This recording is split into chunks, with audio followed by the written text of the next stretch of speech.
금융산업, 소위 앨런 그린스펀이 달러를 많이 찍어서 저금리 정책되죠.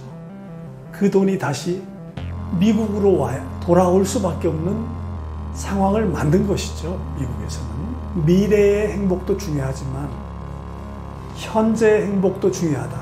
그렇게나 많은 외환보 요구를 우리 국채를 사줬는데 지금 미국에서는 수출국가들이 갖고 간 외환보 요구가 너무나 많이 저축을 해놨기 때문에 민간 중앙은행인 페드, 연준을 파산 처리를 해서 새로운 화폐 결제 기관을 탄생시키고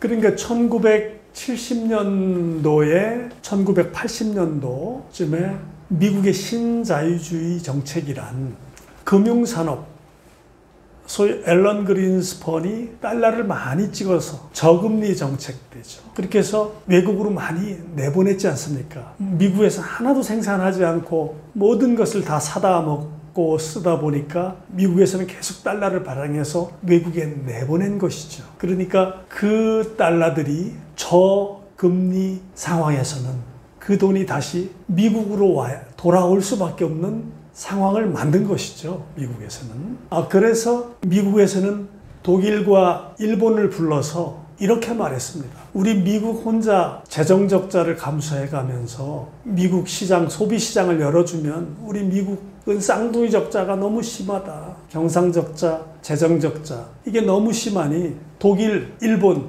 너희들 국가도 좀 소비시장을 열어서 미국에 수출품을 많이 좀 수입을 해서 우리 미국과 함께 세계 어떤 경제를 함께 좀 힘을 좀 덜어달라 이렇게 미국이 요구했습니다. 그런데 독일과 일본이 거절했습니다. 거절한 이유는 자기들의 제조업을 포기하게 되면 자국의 중산층들의 일자리를 줄 수 없기 때문에 일단 그 독일과 일본과 프랑스와 한국도 마찬가지입니다만 제조업에 올인했던 겁니다. 그러니까 그 당시에는 수출해서 벌어들인 돈을 가지고 미국에 또 국채도 사놓고 저축을 해놨던 것이죠. 그러니까 제가 책에서도 1911년도에 노벨 문학상을 받은 벨기에의 그 파랑새라는 그 책에 보면 1907년도에 세계적인 경제공황이 시작됐습니다. 그때 벨기에의 그 아동 문학가는 그 소설 속에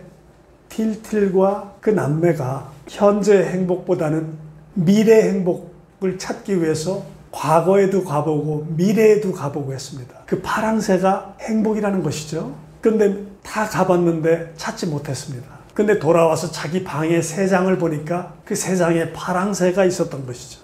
그 소설의 전체적인 테마는 미래의 행복도 중요하지만 현재의 행복도 중요하다. 그렇기 때문에 미래를 위한 과도한 저축이 지금 미국 국채를 가장 안전한 자산이다라고 해서 사놨는데 지금 저주가 되고 있지 않습니까? 그렇기 때문에 미국 국채를 사는 것도 중요하지만 미국 국채는 일부만 사고 수출해서 받은 달러를 국민들한테 현재 복지자금으로 풀어서 현재도 소비 생활을 풍족하게 할 수 있도록 풀었다 그러면 지금처럼 미국 국채가 쓰레기가 되고 휴지가 돼서 안타까워하는 일은 없겠죠. 그렇기 때문에 제가 주장하는 것은 그동안에 미국의 국채를 사준 독일과 일본과 한국이 엄밀하게 따지면 외환보 요구를 가지고 있었다는 것은 환율 조작을 한 것입니다. 저환율로 미국은 강달러 정책으로 그렇게 환율 조작이 돼서 미국은 제조업이 망할 수밖에 없었던 것입니다. 그렇기 때문에 미국에서 지금 주장하는 관세 정책도 너희들이 외환보 요구를 그렇게 감춰놓고 사용하지 않고 우리 미국의 달러를 강달러로 조작했기 때문에 지금 미국의 국채를 너희들한테 갚을 수 없으니 100년 만기 국채 이자 없는 100년 만기 국채로 받아라 이렇게 말하라고 협정을 서명하라고 하는 얘기도 어떻게 보면 알고 맞는 매이기 때문에 미국으로서는 어떤 면에서는 자기들의 말에 정당성이 있다고 주장하는 것이고 독일과 일본과 우리나라도 어떻게 보면 미국이 혼자 재정적자, 쌍둥이 적자를 감수하며 몇십 년을 저렇게 버텨줬기 때문에 나의 저축이 있었던 것이지, 미국의 저러한 재정 적자를 감수하지 않으면, 미국에서 저렇게 시장에 수입을 해주지 않았으면 우리는 물건 팔 데가 없었기 때문에 그렇게 외환보유고를, 국채를 살 수가 없었던 것이죠. 그게 어떻게 보면 현재 내가 사용할 돈을 미래를 위해서 너무 미련하게 모아놨던 것이 저주가 됐던 것이니까 어떤 미련한 저축이다라고 볼 수 있는 것이죠. 미국에서는 이자 없는 100년 만기 국채로 받아라. 아유, 미안해. 나도 그 돈을 떼어먹고 싶지는 않았어. 하지만 어떡하냐. 지금 너희들이 그렇게나 많은 외환보유고를, 우리 국채를 사줬는데 지금 미국에서는 수출국가들이 갖고 간 외환보유고가 너무나 많이 저축을 해놨기 때문에 너희들이 조작하려고 해서 조작한 건 아니지만 결국은 미국은 강달러 정책으로 피해를 본 거 아니냐. 그러니까 나도 갚으려고 노력을 했어. 하지만 상황이 이렇게 된 걸 어떻게 해. 그러니 너희들 국채도 휴지가 되지 않으려면 요만큼이라도 좀 받는 게 어떠니? 아니면 요만큼 받는 게 억울하면 이자 없는 100년 후에 준다는 채권으로는 해줄 수 있어. 참 웃기는 얘기죠. 그러니까 너무 많은 돈을 친구에게 빌려주면 그 친구가 못 갚으면 나도 파산할 수밖에 없기 때문에 그 친구한테 보약을 사갖고 가야 되는 형편인 것입니다. 그렇기 때문에 우리는 새로운 돈, 정의로운 돈은 무조건 저축하고 자식에게 물려주고자 하는, 그러한 자식을 통해서 영원히 살고자 하는 그러한 관념적인 생각을 버리고 어떤 면에서 저축을 하지 말자는 게 아니라 단 한 번뿐인 인생 적당히 소비도 하고 적당히 즐겁게 살 어떤 그러한 권리가 있는 것입니다. 근데 우리는 무조건 저축만이 어떤 경제적으로 부자가 되는 것처럼 그런 것들은, 그래서 제가 이번에 이 책에서도 경제가 3% 인플레이션이 오면 그 인플레이션만큼 화폐를 또 중앙은행에서는 발행하지 않습니까? 그러니까 화폐 총량이 계속 증가하는 것입니다. 그렇기 때문에 저는 화폐를 축적해내는 세력들이 일정 부분 그 화폐의 어떤 한도를 넘어서는 돈에 대해서는 그 페널티, 1%씩 어떤 기간에 페널티를 사회에 환원한다 그러면, 사회 경제가 인플레이션이 3% 발생했다. 그렇게 되면 그런 너무 많은 축적을 가지고 있는 사람들한테 돈의 회전력을 떨어뜨렸기 때문에 페널티로 받아놓은 그 돈들을 또 3%만큼을 화폐를 또 시장에 풀면 화폐 총량은 늘어나지 않습니다. 그렇기 때문에 우리가 새로운 정의로운 돈에 대해서 우리가 생각할 시간이 이제는 되었다. 이렇게 제가 이 책에서 주장해 놓고 있습니다. 저는 미국의 시나리오를 3가지 정도로 봅니다. 첫째는 금년 11월 정도에 판결이 난다는 걸로 저는 알고 있습니다만, 대법원에서 트럼프의 그 관세 정책이 어떤 국회의 동의를 벗어난 어떤 대통령 행정명령이 헌법의 위반 사항이냐, 위헌으로 판결이 나거나 합헌으로 판결이 나거나, 아니면 그것도 아니라면 미국의 민간 중앙은행인 페드, 연준을 파산 처리를 해서 새로운 화폐 결제기관을 탄생시키거나, 이렇게 저는 3가지로 보는데요. 위헌으로 판결이 난다면 그동안 관세 정책 때문에 세계 수출국가들로부터 받아들인 관세가 한 6천억 달러 정도 된다고 얼마 전에 얘기를 들었습니다만, 그거 미안해, 돌려줄 수가 없어.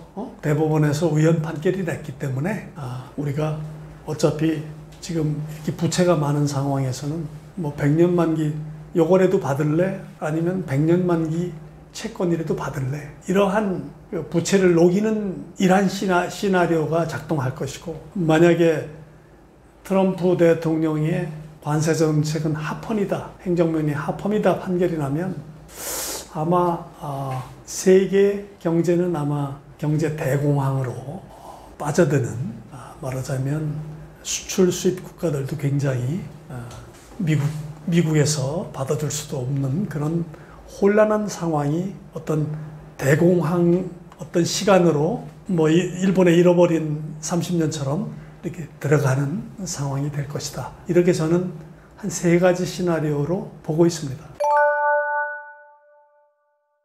세계 각국에서 국채를 사놓은 것은 그 국가의 경제 관료들이 결정한 것이지만 사실은 페드에서 근무했던, IMF에서 근무했던, IBRD에서 근무했던 자국으로 돌아와서 60여 개 국가들의 중앙은행장들이 은행에서 사놓은 것들입니다. 그러니까 쉽게 말해서 80년 전에 케인즈가 머니 프로덕션이라는 예언을 한 것은 1944년도에 브레튼 우즈 협정에서 44개 국가들이 재무장관들이 만나서 새로운 기축통화는 어떻게 갈 것인가를 국가들 간의 협의에서 최초로 만드는 게 브레튼 우즈 협정입니다. 그 당시에 케인즈는 바스켓 통화를 요구했었습니다만 그 말을 묵살당하고 결국은 미국 달러가 35달러가 금 1온스에 교환한다는 비율로 기축통화로 결정이 됐습니다. 그때 케인즈는 이런 예언을 했습니다. 국제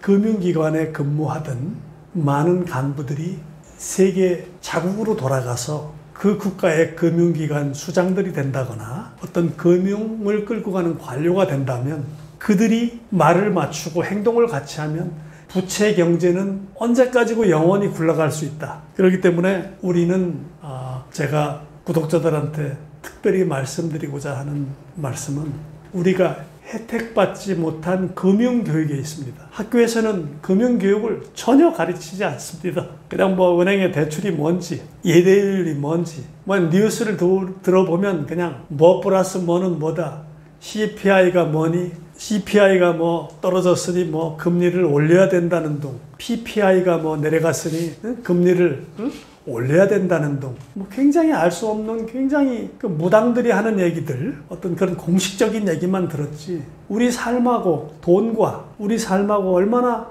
어떻게 관련이 돼 있는지 이런 것들은 설명하는 경제학자가 너무 없었습니다. 그렇기 때문에 우리는 그동안 우리 한국 사회가 모든 직업이나 계급 때문에 의대를 다 머리 좋고 공부 잘하는 사람들은 다 의대 지원하는 의사가 되는 길로만 이렇게 한쪽으로 너무 대세를 몰려갔기 때문에 우리가 어떤 그 과학기술이나 어떤 금융에 대한 공부라든가 세계적인 어떤 그러한 학자들을 길러내지 못했지 않느냐. 그래서 저희는 12년 교육 동안에 초등학교, 중학교, 고등학교 12년이죠. 그 다음에 대학교육 4년 동안에 너무나 암기 위주의 예상된 답안을 찝어내는 교육만을 너무 찌들어 있기 때문에 어떤 새로운 세계를 볼 수 있는 상상력과 질문하는 능력이 너무 떨어져 있기 때문에 저는 감히 앞으로의 우리 2세 후손들의 교육은